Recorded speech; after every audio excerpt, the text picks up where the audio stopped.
Norse pagan, I see heathen, I see asatru, vanatru, whatever, Odenism, all of that stuff. And what do they all mean? Where do they all come from? And what is the right thing to call ourselves depending on what you believe in? Start with paganism. Right, we'll start with pagan, and that's actually the oldest word that we have for all of this. But heathen would have been used in the British Isles and in Scandinavia, so that's more realistic to what we're looking at. Then we have asatru. It was first made up in Iceland in the 1970s. It's pretty simple. Asatru translated just means belief in the Aesir group of gods, and then we have Vanatru as well. So that's worship of the Vani god. So that's pretty simple there. Then we have Odenism, same thing. That's also a new word that hasn't been used before. The cool thing about Odenism and asatru is that's kind of reconstructed. We don't know for sure if our ancestors, our pagan ancestors, called themselves that, but it's possible they could have referred to themselves. I was a racist skinhead. Human sacrifice is perhaps a pre-Christian practice we never stopped doing.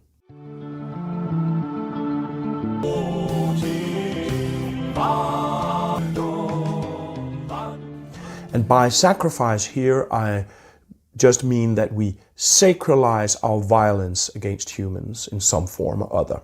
When Christianity came to Northern Europe, sacrifices actually didn't stop. In the Christian age, criminals were hanged typically at a gallows hill or Ravens Hill close to a church. This church may have been a sacred site in the pre-Christian religion. A place where people would have been hanged, also in heathen times. Typically, a person to be executed would become an embodiment of a Christian cosmological logic, a symbol of the fallen state of humanity. Much in a similar way as sacrifices have traditionally been identified with the deity that is receiving the sacrifice. There's also a distinctly heathen flavor to the idea that noblemen were beheaded. They were warriors and should be killed with a weapon, where commoners were hanged. It's very possible that pre-Christian sacrifices could have also targeted criminals and thereby existed in this gray zone between a human sacrifice and an execution. Exactly that is reported from the Celtic areas, and it would give meaning to the sacrifice as it would simultaneously be the deity receiving the life, but also it would be the deity exerting an agency, protecting and upholding the social order by killing people who threaten the social order, a criminal, right? And this is speculative. I'm just saying, in this rather brutal legal system, it would have made a lot of sense to operate in this gray zone area or continuum between human sacrifice and execution, which indeed is reported from the Celtic areas. But I actually think that we still sacrifice humans. In rock carvings of ships and their boat-shaped burial monuments, we can already see how these proto-Norsemen were on track to becoming the seafaring Vikings we know and love. Now, they didn't seem to have a writing system at this point, so all the theories about their mythology are pretty fragmentary and not very well sourced. But we know from their art that they cared about three things: animals, boats, and the sun. But the Romans got something very valuable for us. They actually wrote some stuff down. In roughly 98 CE, General Tacitus wrote the Germania, an ethnography of the Germanic peoples they made trade with, and noted that they seemed to worship a pantheon of gods led by Mercury, honored with animal and human sacrifices on a specific day of the week, around when the Norse writing system first appears. Futhark runes first get used around 150 CE, theoretically derived from an old Italic script, though it's not 100% clear how they got from the Italian peninsula all the way up to Scandinavia. Mythologically, Odin receives the forbidden knowledge of magic runes by ritualistically sacrificing himself to himself on Yggdrasil the World Tree and getting a sweet power-up, which I guess is as good an explanation as any. So what happens next, as the 700 CE, is when the monks show up. Christian missionaries roll up to Scandinavia, and the Norse hate it so much that apparently it kicks off the Viking Age in retaliation, officially beginning in 793 when Vikings ransack and burn Lindisfarne Abbey, taking all their shinies, killing and enslaving the monks, and firmly establishing their reputation as terrifying for the next 1,000 years. The Viking Age continued for around 3 centuries, but while the Vikings were out Viking, the Christianization of Scandinavia continued behind them, and by 1100 the area was almost fully Christianized.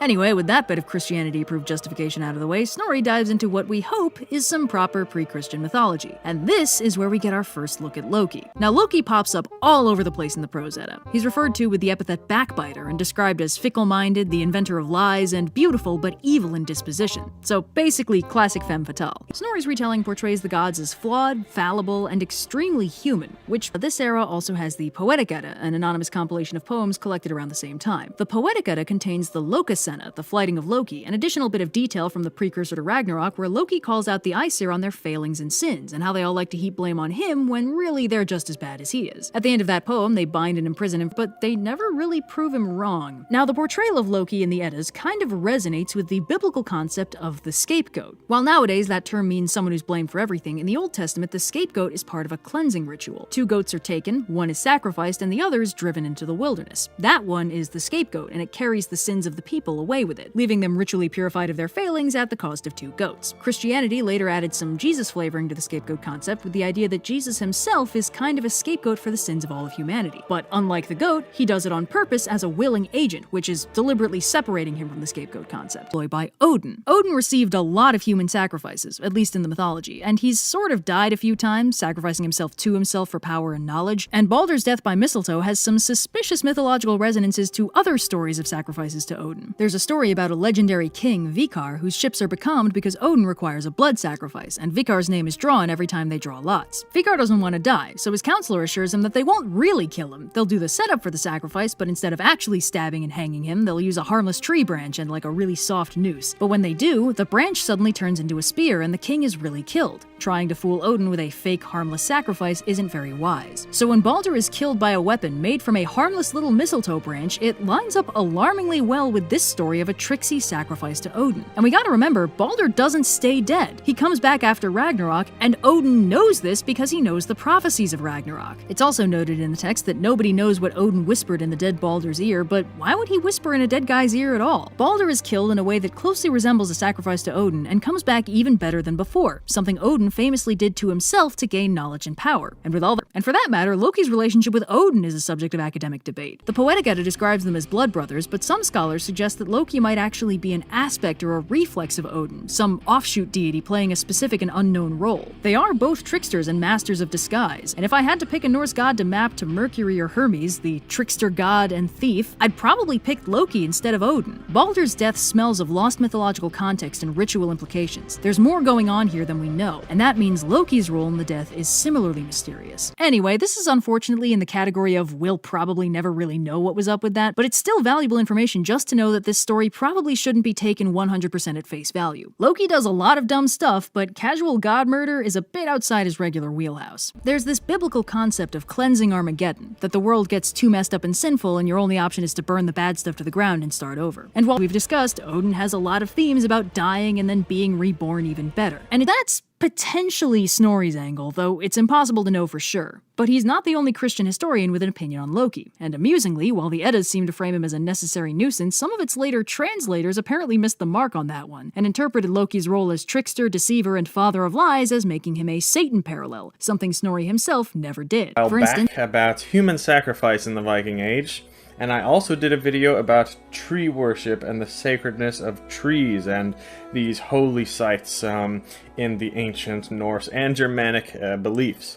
In this video, I'm going to speak about some very mysterious ritual that I think was done that can explain a lot of this. The idea of executing a person by hanging them up in a tree in order to use their journey into the realm of the dead to have the hugid or the soul of the living kind of being brought along with that dead spirit that is just passing, so the living soul can actually enter the underworld, the realm of the dead, and all these myths from the Norse and also other places in the world as associated with gaining wisdom or knowledge from the dead and things like that. So the most recent and clear attestation of this act comes from one of the Grimm brothers fairy tales that you see here. It's from Germany in the 1800s, but of course the tale is of much older origin. A young boy actually couldn't shudder, he says, so a man recommends that he sit under a hanged man and you will know what shuddering is. The boy goes to a place where 7 men are hanging from the trees. And the boy did this and sat beneath them the whole night, and he was basically chilling with 7 dead men and speaking to them the whole night. Now, this fairy tale is vague, and it doesn't give any real info as to be expected. Like most other fairy tales we know of, these are recorded in a time where the north of Europe had been Christian for hundreds and hundreds of years now. So of course deep pagan spiritual things are not going to be explained in depth in this, but we know that these kinds of tales are much, much older than they were first recorded in the sources that we still have existing today, and they absolutely have pagan elements to them, if not being fully pagan in origin. So scholars have drawn parallels of this boy sitting under the 7 hanged men to the Norse myths about Odin. In the poem Havamal, Odin says that he knew runes or secrets so that he could have a corpse hanging from the tree wake up and walk and talk with him. And Odin was also said to be able to raise corpses from the grave and speak with bodies hanging from the gallows, as he does in Ynglinga Saga. And of course there are other mythological sources that are symbolic in nature, but the myths absolutely can reflect things that real humans did, specifically in spiritual, religious ritual. We have seen this many times in the myths. One source from ancient times that is regarded to be very reliable is Adam of Bremen's account of the sacrifice at the temple of Uppsala. This was in the late Viking Age when the Swedes were still pagan. I think the year was 1070, but I'll put it up here.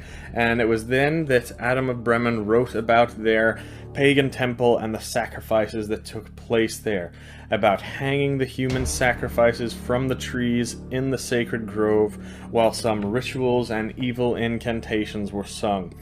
We don't know what was done there, but it was something, okay? They didn't just hang up the bodies, the human sacrifices, and say, oh, alright, job well done, let's go party now to the feast. No, they hung up the human sacrifices for a purpose. And the purpose was so secret and pagan, and so it was regarded as so evil in the Christians' eyes at the time that they didn't even want to write down what went on there and the songs that were sung there.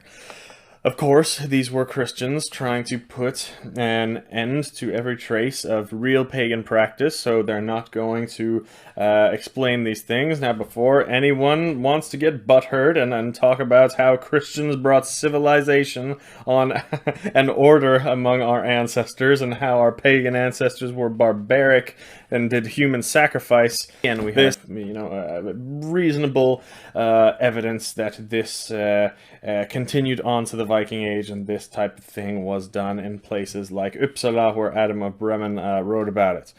We don't really have any evidence at all that innocent victims were sacrificed involuntarily, at least. We definitely have records of criminals being sacrificed. Executed might be the right word. We even have attestations in the sources of civilians that wanted to, for whatever reason it might be, they voluntarily wanted to be sacrificed so that they could enter the afterlife. So they weren't just slaughtering and sacrificing innocent victims multiple times a year at their pagan festivals. The reasons that sacrifices were done were for a specific purpose. Again, it could be criminals or could be voluntary people wanting to be sent on to the afterlife for whatever reason. But the living used this opportunity to aid in a religious ritual that I will explain in just a minute.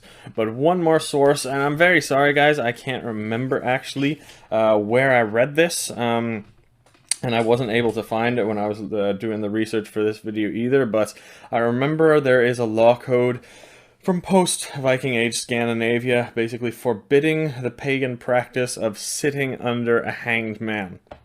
Again, don't quote me on that. I haven't been able to find the source, but if I do, I'll list it down below in the description.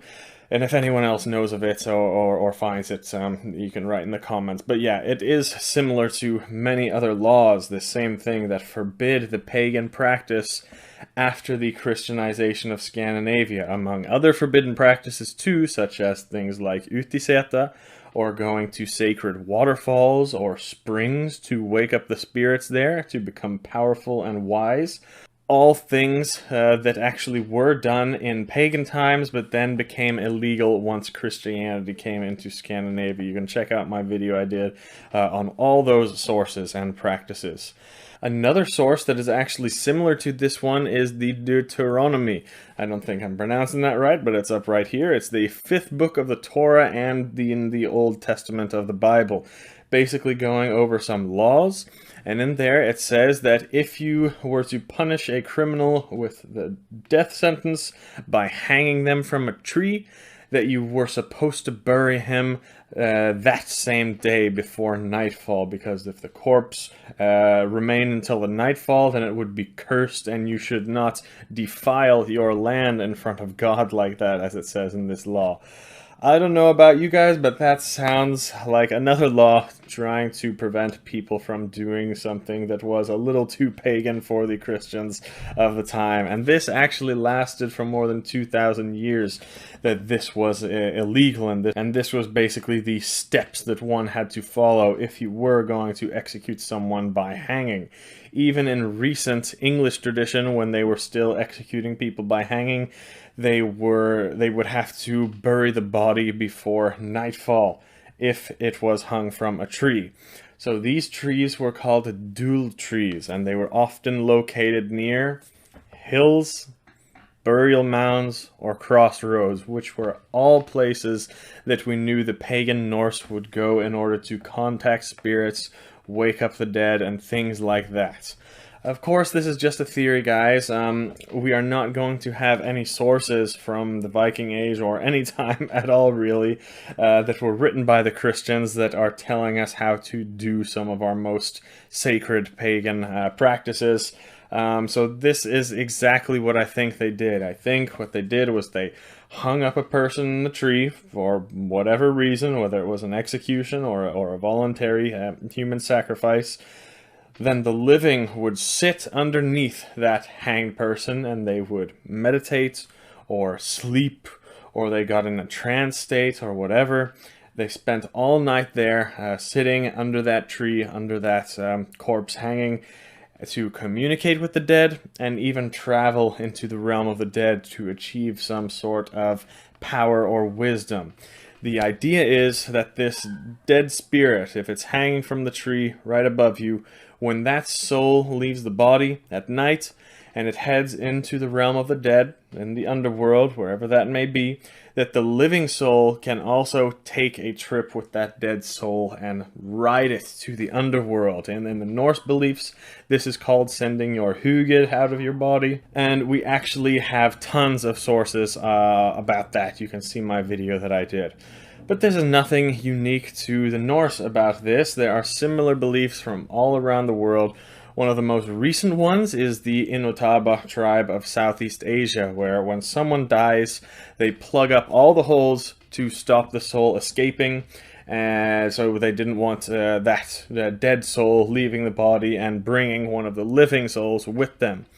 It is also a custom in some of the Pacific island tribes that were still being recorded just 100 years ago, that you were not supposed to let anyone fall asleep in a house where someone had just died, because they thought that the person who had just died, their soul leaving their body, would kind of catch the living people while they were sleeping and bring their souls into the realm of the dead as well.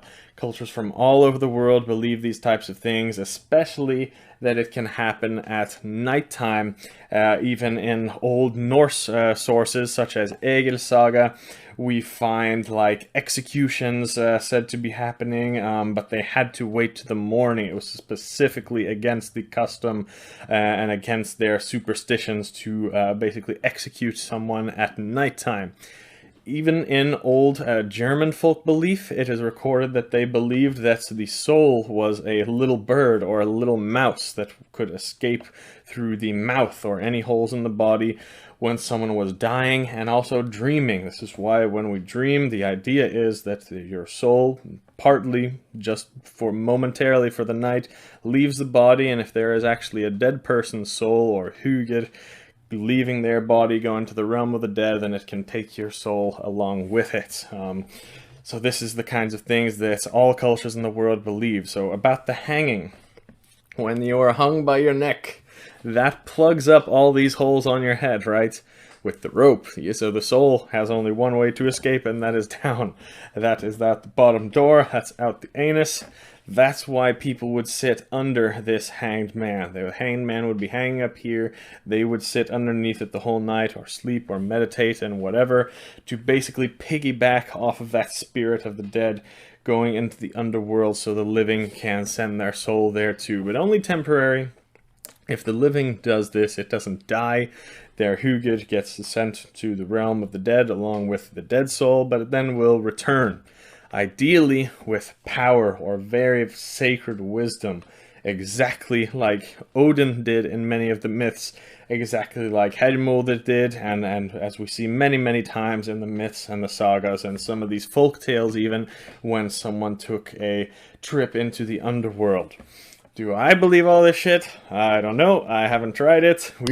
We were not going to be able to try it. We can't exactly hang someone from a tree in the modern day and age and sit under them all night. That is not allowed.